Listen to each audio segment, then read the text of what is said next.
Hello everyone, and welcome to, well, I guess it's kind of a special video, kind of not a special video. Today we're going to look at my gigantic 1970s Wynford Hall NSI-131US audio receiver with an 8-track player built in. And it is kind of a special receiver for me because of both how I acquired it and what it can do, and kind of what it means to me as part of my history, as it were. Now, I apologize first for not having a video for you last week, but as it turns out, my channel just is not cooperating when it comes to monetization. My goal for this year was to try and get it monetized, and it just hasn't happened. So, without this channel being able to pay its own way yet, I'm pretty much having to cut it off financially. We're basically having to deal with now whatever I've got on hand. So I thought if I did once every 2 weeks, maybe I won't run out of stuff by the time I'm able to go out and do some more photography again. So today we're going to look at this gigantic Wynford Hall receiver. I'm not really planning on doing anything with this at the moment. I might recap it at some point, but as of right now, I don't know what works and I don't know what doesn't work on it. So that's what we're going to find out today. We're just going to go over this enormous receiver. We're going to take a look at its quirks and features, and then we'll see what works and what doesn't work. And then we'll get the back open, or get the cover off. And then I will get an inventory of the capacitors, because I think that's probably going to happen. I don't know when, because I don't have the extra money to do capacitors just now, but yeah. So, when did I buy this and why did I buy this? Well, I got this in 1990 AD. My parents had a music store in Swift Current, Saskatchewan. I've probably mentioned it before. And by that time, we'd moved a couple of times. Our first shop was set up in the basement of a furniture store. We were there for a year. And then we moved to sort of a little mall of sorts next to a drugstore that also had a thrift store in the basement. And I was constantly at that thrift store looking for deals, and that's where I found this, but more on that in a minute. But a year after we moved into that location, we moved several blocks away to a location that was further away from my school. But I was still working there, so I still had to walk from my school past this thrift store to get to work after school. And one day in 1990, while I was doing just that, I decided to go down to Norm's secondhand store, like I always did, to see what gadgets he had that I could buy, because he had an awful lot of stuff that I bought there. And most of it was cheap, except on this one particular occasion. I went in there, looking around like I always did, and then I saw this. And normally the stuff I got from Norm's place was $5 or $10 or even $15. Not so this time. This time, this guy was $45. And I asked him if he could come down in price at all, and he said, no, it's here on consignment. So either I had to pay the full money, or I had to go home empty-handed, or rather go off to the music store empty-handed.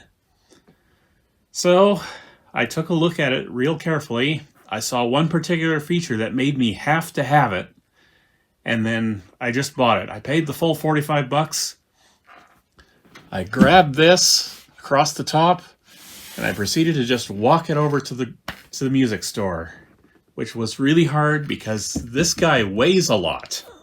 Let me tell you, it weighs a ton. So yeah, I had to have it, so I bought it. And it came all the way with me up to Wilkie when we moved in 1991. I moved all the way to Wilkie in 91. I'm I'm probably not making sense. I'm half asleep again today. Oh well. The point is, it moves to Wilkie with me. At a time when I couldn't bring everything with me. I was kind of tempted to leave this behind in Swift Current because it's huge and it takes up a lot of space. But I just couldn't do it. And that would turn out to be a good decision because this thing has, or at least had, one heck of an FM tuner in it.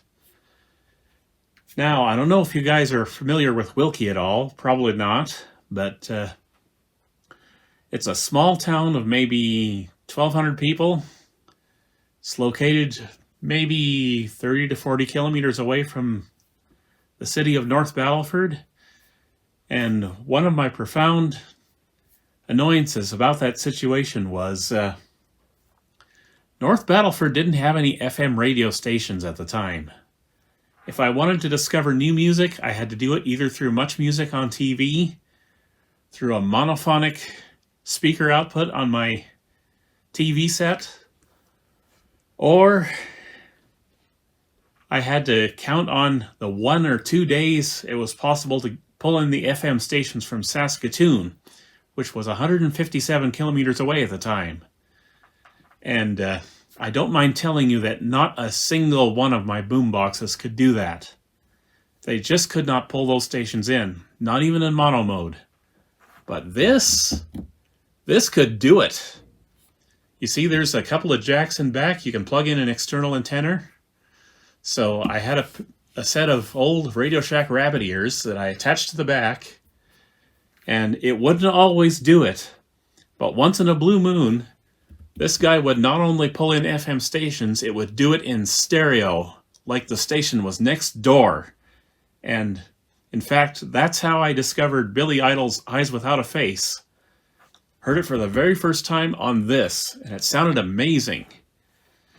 So yeah, people have said that these old Wynford Hall units just aren't the best, and that's probably true, but it has much better sound than it has every right to have. Anyhow, so we're going to take a look at the features first, and then we'll power it up and see what works yet after all these years, because it's been sitting in storage for a long time. Okay, first things first, the feature that really attracted me to buying it. See that? We've got an 8-track recorder here, folks. Not only that, it fast forwards 8 tracks as well. It's got a little bit of a pause button there. It's got a restart playback thing, end stop, each stop, continuous, repeat. And that's how you control the, sorry about that, 8-track playback on this unit. You've got your usual program button there. 8-track slot is right there. Let's see, what else have we got here? We've got the VU meters. This one had to be replaced because it died. And you can see that the meter pointer is completely opposite the direction it should be. And the reason it's that way is because I didn't have a source of parts for that VU meter. What I had to do is I had to take the meter out of my electronic project kit. I had one of those Radio Shack 201 project kits. And I'd pretty much worn it out at that point, so I decided, let's go ahead, get the meter out of there, and throw it in here. So it kind of works and it kind of doesn't work now. It just goes the wrong way. So yeah, one of these days I'll have to replace that too, but moving on. We've got a selector here for tape and normal operation. We've got the usual AM, FM, multiplex, phono, and auxiliary. Got the volume control there. I'm happy to see that all of these are still moving fairly well. Balance here. Bass here. That one's kind of nasty. Might have to clean that. This is treble. And here's tuning. Over here, speaker on or off, so you can use it with headphones and still use your speakers whether or not you've got headphones connected or not. It's kind of handy. automatic frequency control, and then of course you've got your power. Now, for being what it is, this thing actually has a respectable amount of power to it. I think it's rated 18 watts per channel. And to my ears, it always sounded like it was able to do that. So, yeah. Around back here, you can see the new RCA thingamadoodles I got soldered onto there just for this video.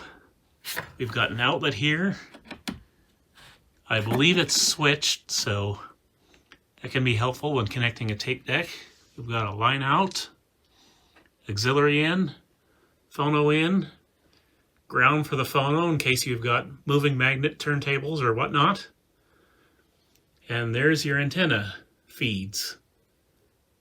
And as you can see, you have to open that little link there to use an external FM antenna. Otherwise, it uses the internal one. So, how's about we fire this big boy up and see what actually still works on it? How's about my gimbal cooperate with me today? Alright, maybe we'll try and bring you out front here so you can see what's going on. Alright. Power. It's on. I can tell it's on. It's humming. I saw the signal meter over here deflect, which I probably should have pointed out earlier. And we've got panel lights on. Looks like I need to replace a few of those, which maybe we can do. Let's see how bad these controls are.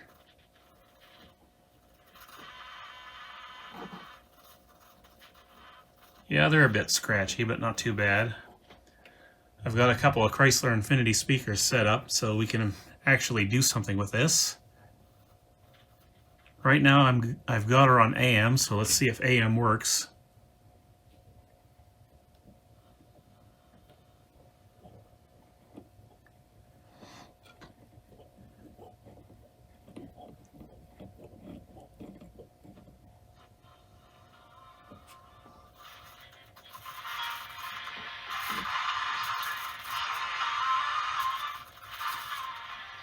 I've got something, but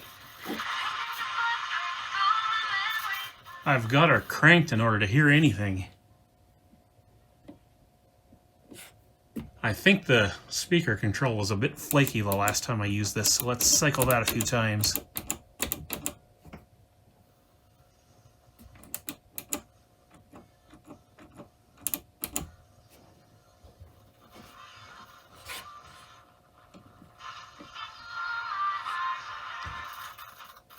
Helps to have it fully in tune, of course.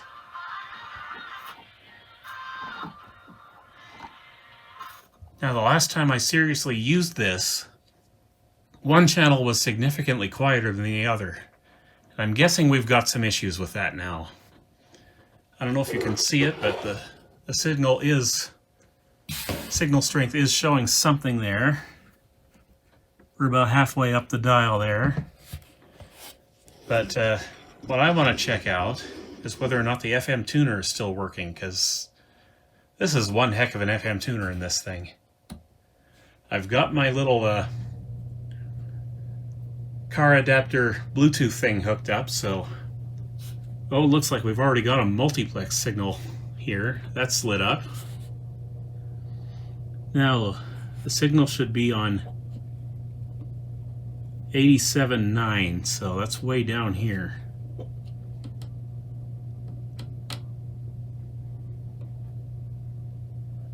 And we've got something with full power on the signal strength. So let me see if I can play something with the phone here. Little cosmic cycler, I guess. We'll see if that's coming in.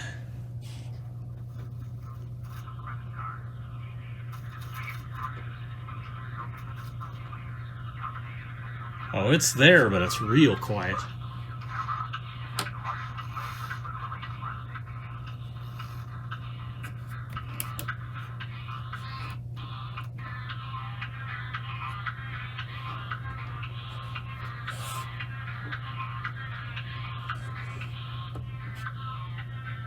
Go over to multiplex. And yes, it's hauling in the full signal. Both channels. That is in stereo. Again, cranked all the way up because I'm just not getting any power out of her right now.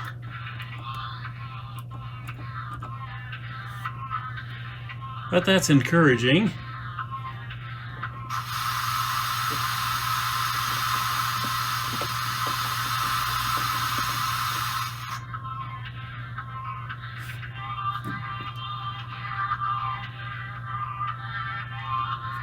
Yeah, that's the best we're getting out of her today, I guess. Anyhow, I'll shut the music off and we'll go over to the 8-track. Now, while I was in the city the other day, I picked up these two 8-tracks to test this with, and I'm guessing at least one of these is going to give me a copyright problem, so I don't know if we can play this for very long. I'll turn the volume all the way down first. So what do you figure, 1955 or Frankie Yankovic? Yeah, let's do polka. See if this even works at all after all these years. I'm expecting belt issues, but it sounds like it's playing.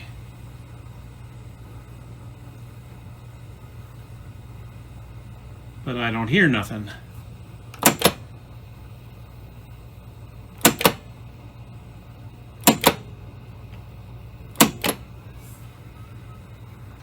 Oh wait, yes I do.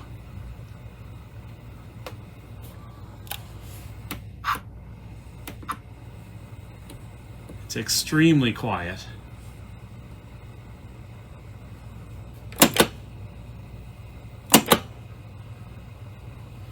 Yeah, there is a signal there, but we just can't hear it. So yeah, this thing's got issues now.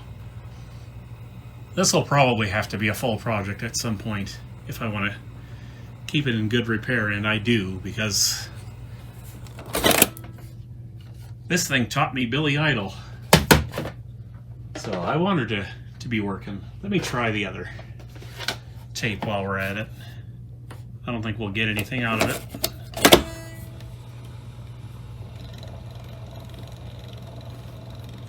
Getting some noises out of that.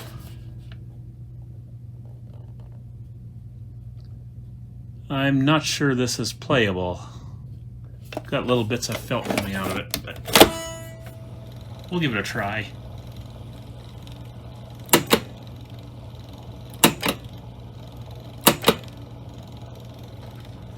I gotta get my ear right up to the speakers here.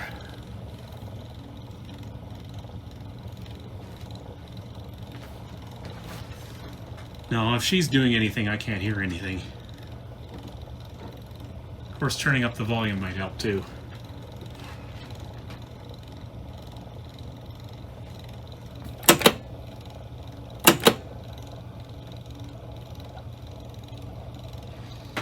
Yeah, I don't know what it's doing right now.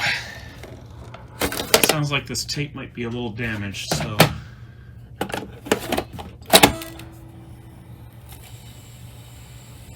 go back in with Frankie real quick.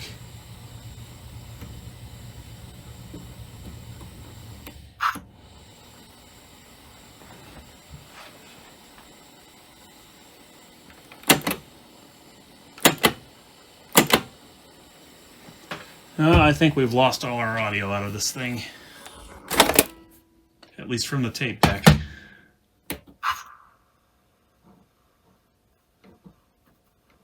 She's still picking up the Bluetooth thing.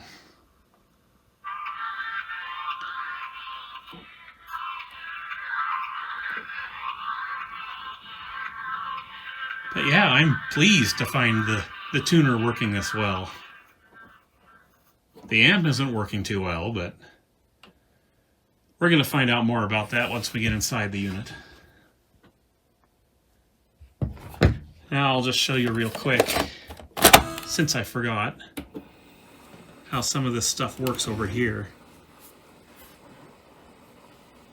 Not that it's very hard to figure out, so instant stop just as like I said, it's just a pause function. You can see we've got this little ready light lit up here. And you can set it to repeat the current track, run it continuously. And on this setting, it'll stop every time it comes to a different track. And on this setting, it stops at the end of all tracks being played. And of course, the fast forward doesn't do very good of a job because that's the nature of 8 tracks. Because you've got this one loop of tape being pulled past the head at all times, and there are no reels, you just have to make do with what you can. So any unit like this that has fast forward, it's going to be slow. And it's rare to find one that records. So, and I knew that at the time, so that's why I bought this thing. So, what's next? Well, I'm going to shut you off for a second, and then we'll get this big boy open. So there it is. We're looking at the beast on the inside.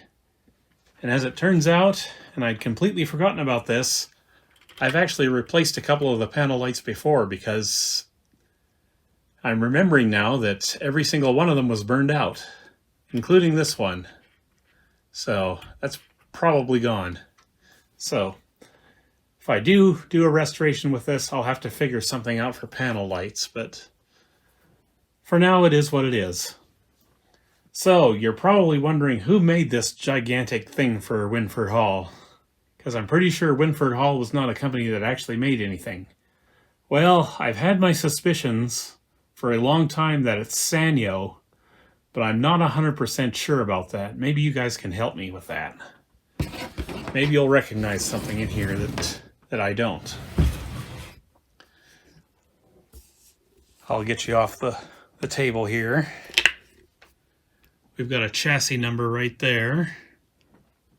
4459. Let's see what else we have here. Here's the tuner. And I'm betting it's full of capacitors that need to be replaced. This was made in Japan, by the way, just in case you needed to know that. And we do see a lot of Japanese parts in here. There's the amplifier right there. And I have tried adjusting on these bias pots here, but I don't think that'll produce any results, considering that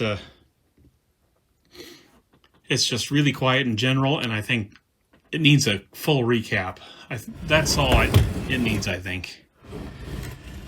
Anyhow, over here we've got the tape deck. As you can see, the belt is fine, so pleased to see that. I'm actually surprised it's doing this well. It doesn't even feel sticky at all.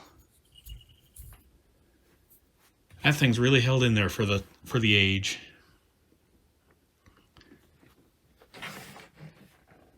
And the power supply is over there.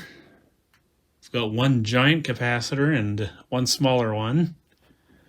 It looks like it might need to be resoldered, but whatever. Most likely I would be replacing those capacitors anyway.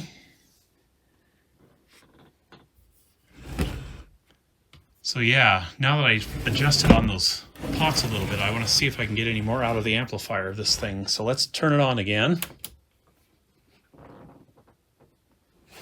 Correction, let's plug it in first and then turn it on. Oh, my brain. I did not get enough sleep and it shows. Okay, power's on. At least power should be on.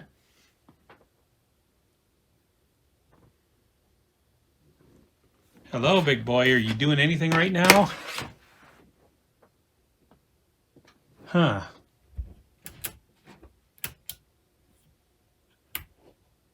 Oh, there we go. Power is on.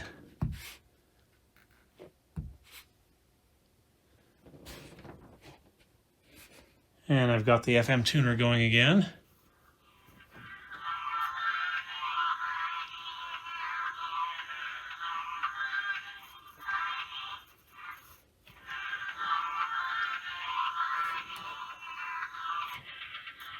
That actually might have had an effect.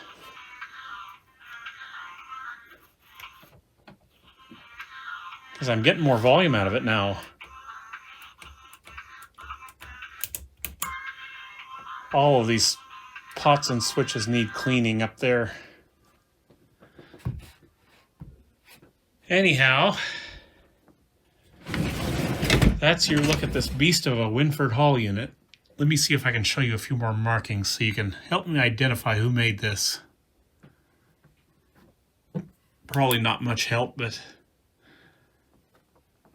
it is what it is.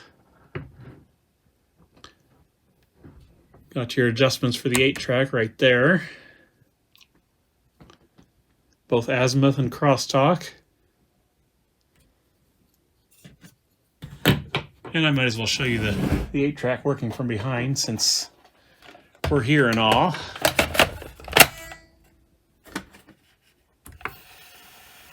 So yeah, fully working.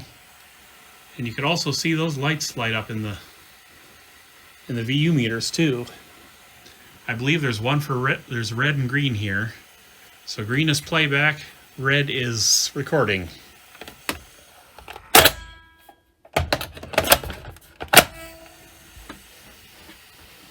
See if Frankie will sing to us now.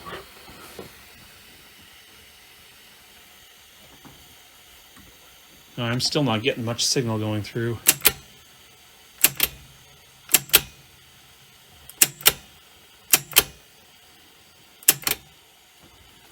So yeah, I'm just betting it's just full of bad capacitors that need to be replaced. And obviously I'd want to replace this VU meter in here because this is not the right one for the job, and obviously we've got to do something about the panel lights up there. Got some more markings on that board. Try and give you a look. And I'm gonna unplug this before I get shocked so we can turn it over. But yeah, this is not the easiest thing to work on, let me tell you, especially getting into these VU meter areas. Practically the whole thing has to be pulled apart to get to that area. So we'll go up like this. And I've got to hold it in this position because it's awkward.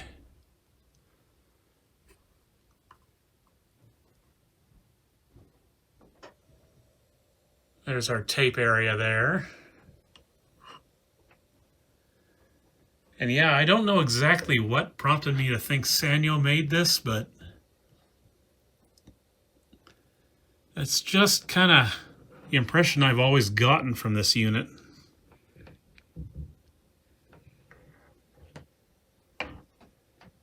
Looks like we've had some spiders taking up residence in this unit too, which is not surprising because it's been sitting in a storage room for the last 20 years or so.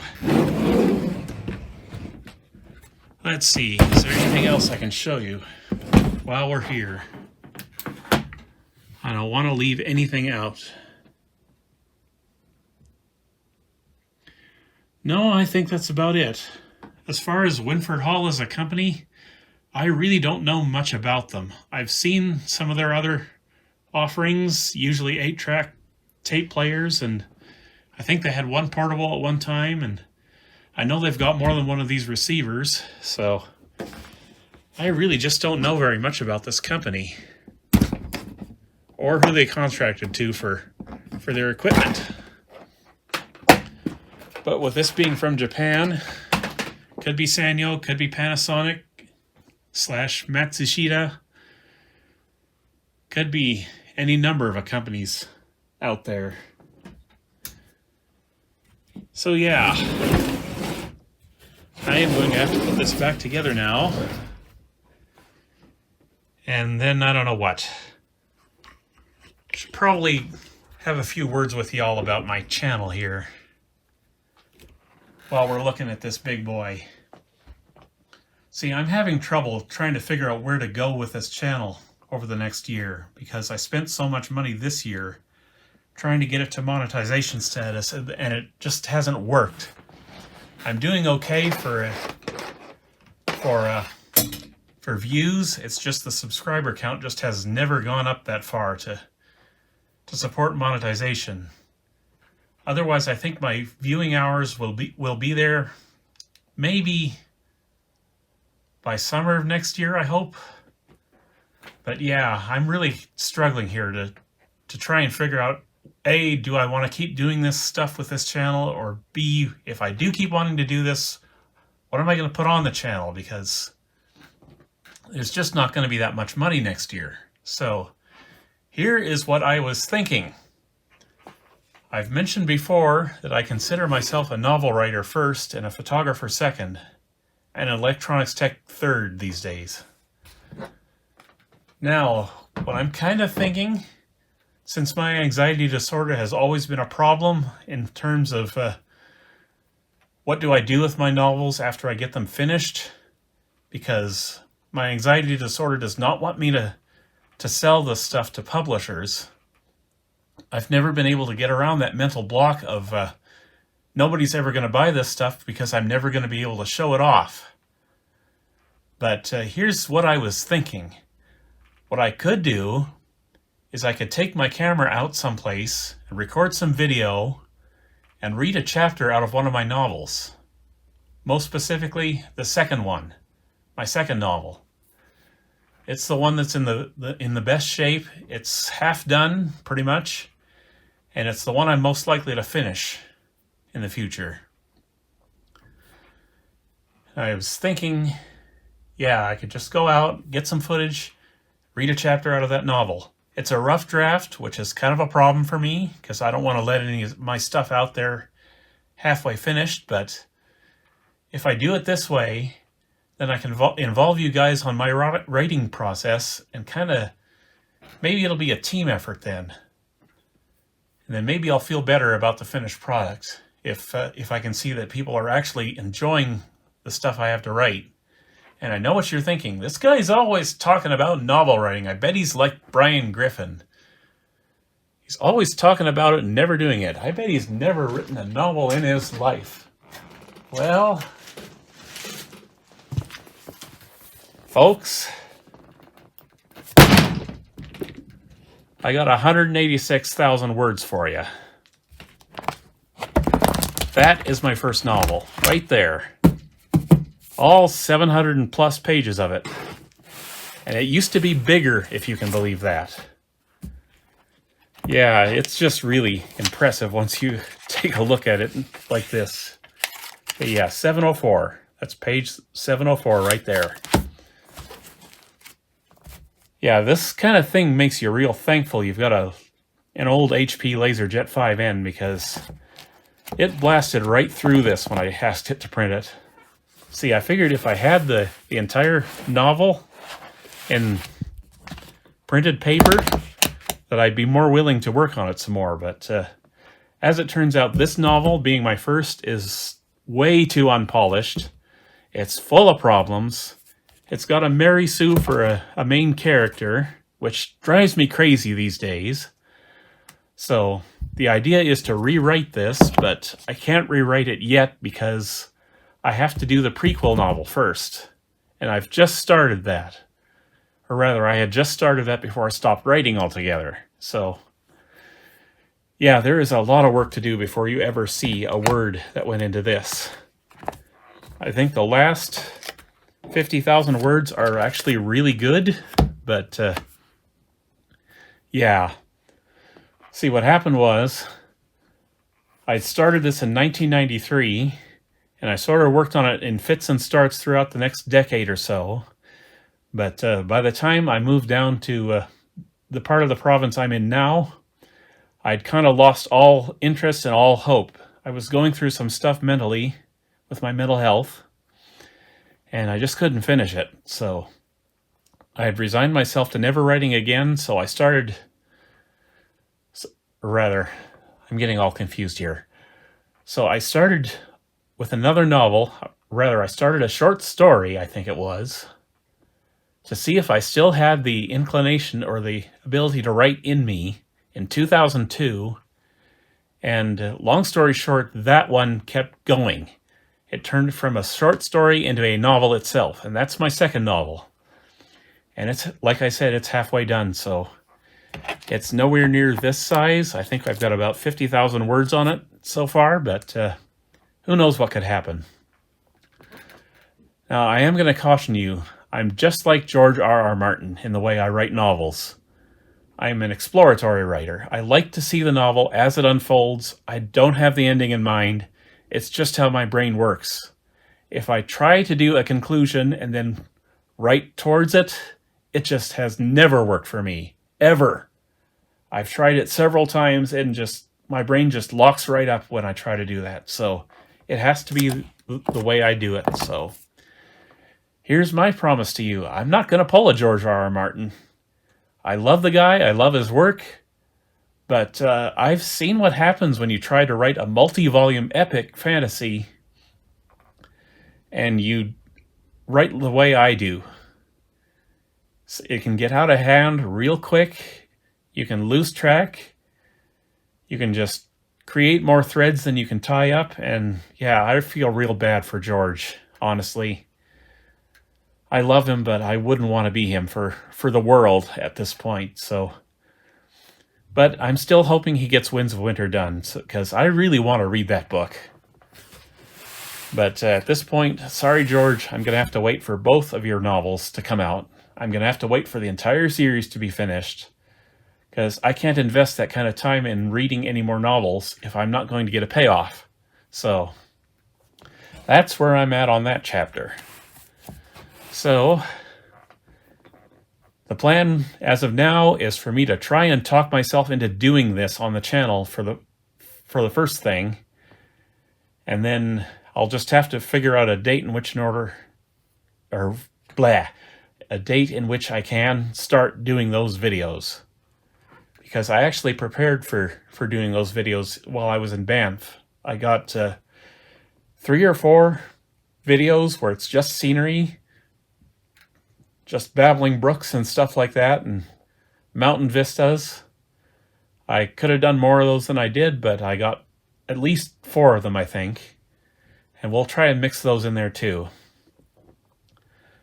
So yeah, I'm sort of at a crossroads with my channel, and that's the way it is. So hopefully you guys want to see or hear from me about this novel, because I'd really like to know I didn't spend the last, what is it now, 30 years of my life writing these things and having them end up be ignored for over the next 100 years or so. I write to be remembered, not to, make money. So I thought maybe if I did it that way, reading my stuff on the channel, maybe the channel can get monetized, the channel can pay for my writing, and then I can just maybe give my books away for free after I get done with them. So you'll have to let me know what you think about that. But in the meantime, we've seen this here Wynford haul. I've got to put the cover back on. I've got to treat the wound on my finger I didn't realize I just got. And I guess I'll see you in the next video. Not sure what's next, but I think it's either going to be my Sony boombox or the console stereo, because I still got to do the capacitors in that thing. I've got them here, I just haven't done them yet. And then there's also a big Sony open reel tape deck I'm planning to do. I've got all the parts for that as well. So take care, everyone. I will see you in the next video.